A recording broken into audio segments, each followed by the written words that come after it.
Candia 1648 to 1669, the siege that rivaled Troy. The spark was almost comical in its misfortune. In 1644, the Knights of Malta attacked an Ottoman convoy sailing from Alexandria to Constantinople. On board were pilgrims, including the exiled chief Black Eunuch and the nurse of the future Sultan Mehmed IV. The knights killed many, enslaved hundreds, and, disastrously, docked at Crete, a Venetian possession. The Ottomans were enraged. Venice denied involvement, but the knights' blunder gave the Sultan the perfect excuse for war. Within months, 50,000 men and 300 ships were assembled. Officially, the fleet was bound for Malta. In reality, it was heading straight for Crete. In June 1645, Ottoman troops landed west of Candia. Their first target was the fortress of San Todero, commanded by Blasio Zulian. Facing certain defeat, Zulian chose a grim end. He blew up the fortress with himself and his men rather than surrender. The Ottomans then besieged Candia. After 56 days, the city fell. Venice tried to retake it with allies from the Papal States, Tuscany, Malta, and Naples, but the Ottomans rebuilt defenses so quickly that the counterattack failed. By late 1646, Retimo, the Thymno, also fell. Plague ravaged both sides, but by 1648, only Candia, Heraklion, remained in Venetian hands. On the 1st of May 1648, Ottoman commander Gazi Hussein Pasha began investing Candia. His sappers dug trenches for 3 months while the navy cut Venetian supply lines. The siege was brutal from the start. Constant bombardments, starvation, and mine warfare beneath the walls. The Venetians scrambled to repair old fortifications. Reinforcements trickled in, but money was short. Venice taxed its mainland, sold nobility titles, and begged allies for aid. France, England, and Holland refused. Their trade with the Ottomans was too valuable. The Ottomans came in hot. Storm assaults, batteries installed faster than you can say boom. More than 30 mines detonated beneath the walls of Candia. The ground shook, defenders scrambled, and the city looked like it was being chewed up from below. But the Venetians weren't about to sit quietly. No, they launched sorties galore, charging out of the gates like angry hornets, smashing trenches, burning supplies, and reminding the Ottomans that Candia wasn't going to fall easily. Then came winter. And oh boy, the Ottoman soldiers were cold, hungry, and tired of digging trenches that seemed to lead nowhere. Morale plummeted like a cannonball in the sea. The soldiers mutinied, refusing to fight in the trenches any longer. Imagine thousands of grumpy men saying, "Nope, not today." Poor Deli Ghazi Hussein Pasha had no choice but to lift the siege. Yes, the mighty Ottoman storm fizzled out like wet gunpowder. But don't relax yet. In summer 1649, the Ottomans came back. On the 30th of August, they retook their positions before Candia. This time, they brought an army of sappers, digging, tunneling, and blowing up mines like it was a fireworks festival. Within 2 months, 70 mines exploded, and more than 1,000 Ottoman soldiers died. The Venetians stood firm, but winter struck again. Reinforcements failed to arrive, and 1,500 janissaries were withdrawn. Hussein Pasha was stuck with a blockade, not an assault. The Ottomans weren't leaving. They built 3 strongholds around Candia, and soon a town grew around one of them. They called it Candia Nova, New Candia, a cheeky way of saying, "We're not just besieging you, we're moving in." It was a symbol of permanence, a declaration that the Ottomans were here to stay. From 1650 to 1667, it was less about courage and more about sheer stubbornness. Historian Norman David Mason nailed it. This was a test of perseverance and tenacity. The Ottomans attacked, the Venetians counterattacked, trenches collapsed, walls were rebuilt, and everyone was exhausted.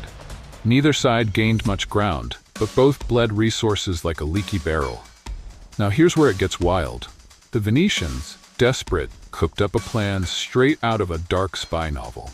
Their intelligence service, the Inquisitory di Stato di Venezia, approved a scheme by Leonardo Foscolo to infect Ottoman soldiers with the plague. Enter Dr. Salamon, who concocted a liquid made from the spleens and buboes of plague victims. Yes, you read that right. Plague juice in a bottle.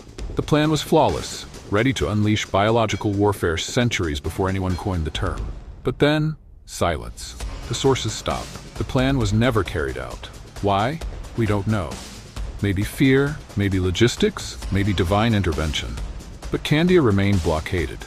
While the land war dragged on, the real theater was the CA. Crete was far from both Venice and Constantinople, so supply lines were everything. The Venetians, smaller in fleet size but sharper in skill, tried to blockade the Dardanelles. They never fully succeeded, but they harassed Ottoman squadrons relentlessly. From 1650 to 1665, naval battles raged. Naxos, 1651, Venetian ships clashing with Ottoman squadrons. Cyclades, 1655, another bloody encounter. Dardanelles, 1656, a major showdown. The Venetians often held the upper hand, but they couldn't turn victories into permanent gains. By 1658 to 1666, the war at sea was a stalemate. The Ottomans weren't idle. Grand Vizier Köprülü Mehmed ordered the construction of 2 new forts at the entrance of the Dardanelles: Sed el Bar, Rampart of the Sea, and Kilid Bar, Key of the Sea. These fortresses slammed the door shut on Venetian ambitions. Meanwhile, the Ottomans were also busy fighting Austrians in the Austro-Turkish War, stretching their manpower thin. After years of stalemate, the Ottomans finally freed up their hands by signing peace with Austria in 1664. Boom! Suddenly, all that manpower and treasure that had been tied up in the Balkans was now available to throw at Venice. Enter the new Grand Vizier, Ahmed Köprülü, a man with brains, guts, and the sheer determination to grind Candia into dust. Christopher Duffy, siege warfare expert, says Köprülü wasn't just determined, he had the experience to make it happen. He prepared meticulously. In the winter of 1665-66, he sent 9,000 men, ammunition, and siege equipment to Crete. Then, in November 1666, he personally arrived at Candia, and by May 1667, he had gathered a jaw-dropping 70,000 Ottoman troops before Candia's gates. Against them, a mere 11,000 Venetian defenders, mercenaries, locals, sailors, all cobbled together. The odds were laughably uneven, but Candia wasn't a pushover. Oh no. The Venetians had spent 15 years fortifying the place like a medieval Death Star. 7 massive bastions, cavaliers bristling with cannons, ravelins, detached forts, palisades, ditches, and artillery positions everywhere. Engineers from across Europe had turned the city into a fortress that looked impenetrable. Köprülü took one look and said, "Forget frontal assault, we dig." And so began the slow, grinding trench warfare, sappers crawling forward, trenches zigzagging toward the bastions of Panagra, Bethlehem, and Martinengo. On the 28th of May 1667, the Ottoman sappers got to work. Trenches advanced, breaching batteries were installed, and a storm of shot and shell rained down on the city. Civilians died, defenders bled, and the walls shook. But the real horror was underground. Mine warfare. The Ottomans dug tunnels, packed them with gunpowder, and blew them sky high. The Venetians countered with their own mines, countermines, and sabotage.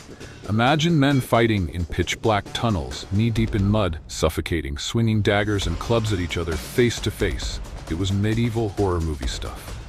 From late May to early September 1667, over 300 mines exploded. The ground around Candia looked like the surface of the moon. Craters everywhere, smoke, rubble, and terror. Just when things looked dire, in strode Francesco Morosini, the Venetian captain general. He arrived with reinforcements from the Knights of Malta and the Papal States. And here's the kicker. Morosini always dressed head to toe in red and never went into battle without his cat beside him. Yes, a cat. Imagine the Ottomans facing a Venetian general who looked like a crimson demon with a feline mascot. By October 1667, the Ottomans breached the Panagra bastion. They stormed in, planted their standards, and thought victory was theirs. But wait. The Venetians had prepared a nasty surprise. They detonated 3 mines under their own bastion, blowing Ottomans sky high, crumbling the walls, and then charging forward to push the survivors back. And to send a gruesome message, the Venetians decapitated the Ottomans who had been hurled inside the walls and tossed their heads back out. A medieval return-to-sender moment. But the Ottomans weren't done. On the 11th of November, they blew the bastion again with 4 mines, tearing it apart. They managed to lodge themselves in the ruins, but Morosini had already built a new defensive line behind Panagra. The siege dragged on. Then came the rains. Trenches flooded, tunnels collapsed, and plague ripped through the Ottoman camp. Köprülü had to suspend operations and retreat to Candia Nova, the Ottoman-built town nearby. His army was reduced to a skeleton force, but the Venetians couldn't push them out either. During winter 1667–668, the Ottomans built batteries along the shore, hammering Venetian ships trying to enter the harbor. They fortified a nearby anchorage, letting their navy sail closer. Morosini countered with 20 Venetian galleys patrolling the seas, defeating reinforcements from Rhodes, until a larger Ottoman fleet crushed them near an island.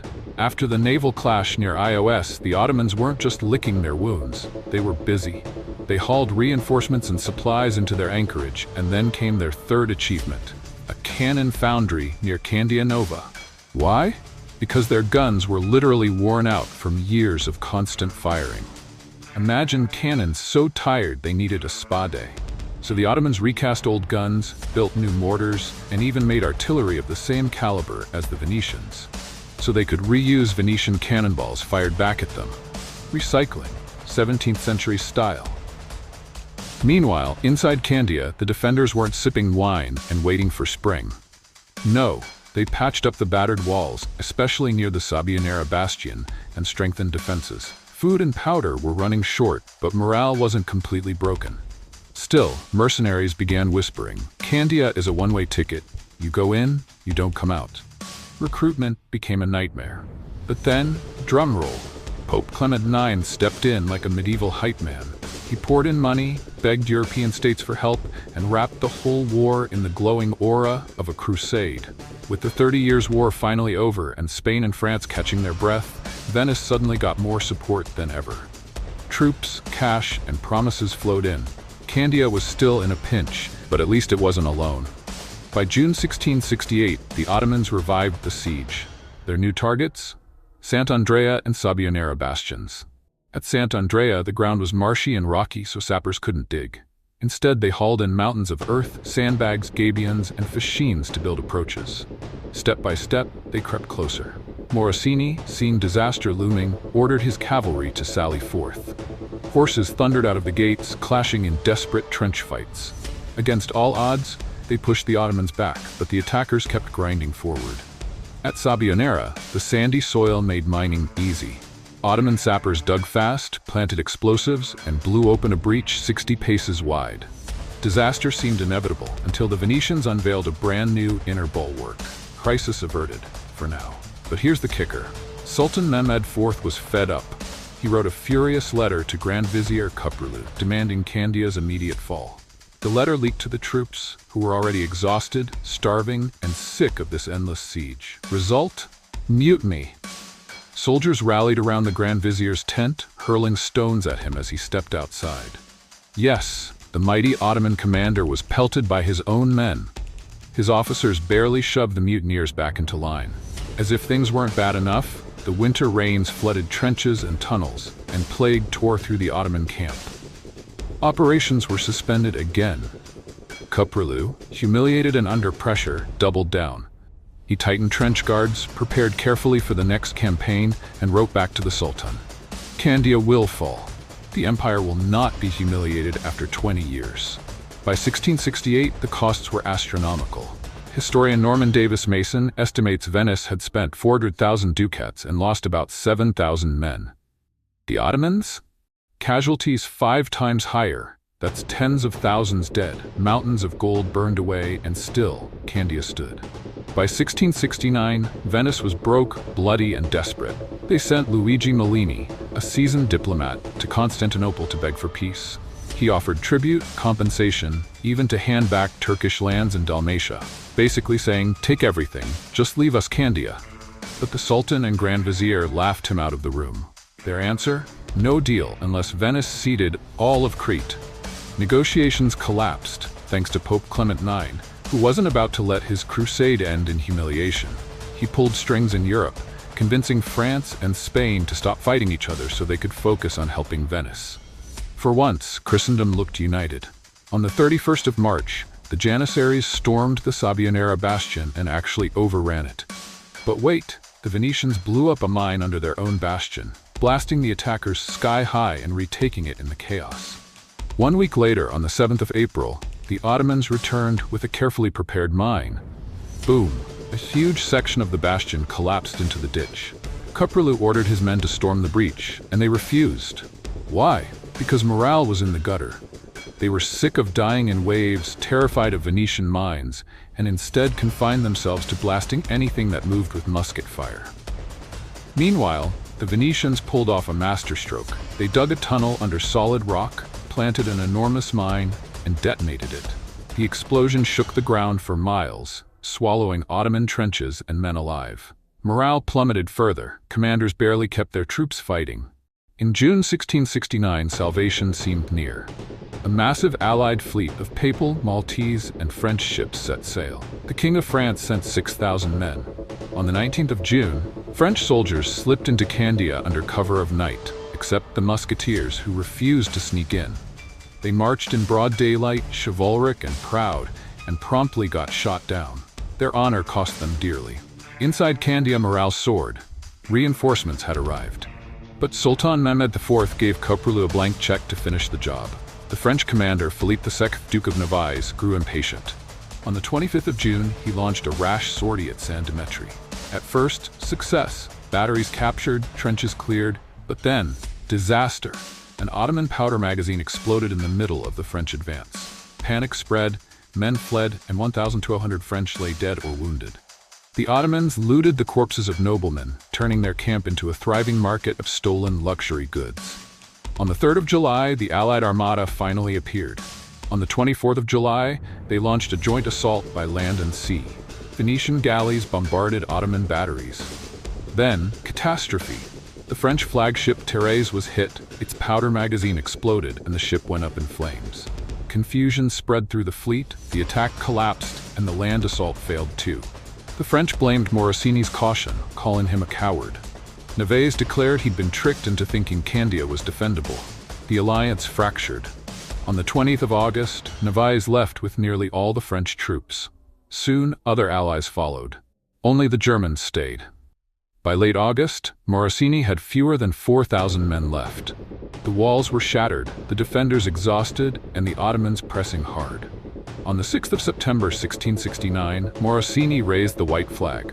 After long negotiations, Candia surrendered under generous terms. The garrison and civilians could leave with honors, property, and artillery. Venice kept its conquests in Dalmatia, Bosnia, and Albania.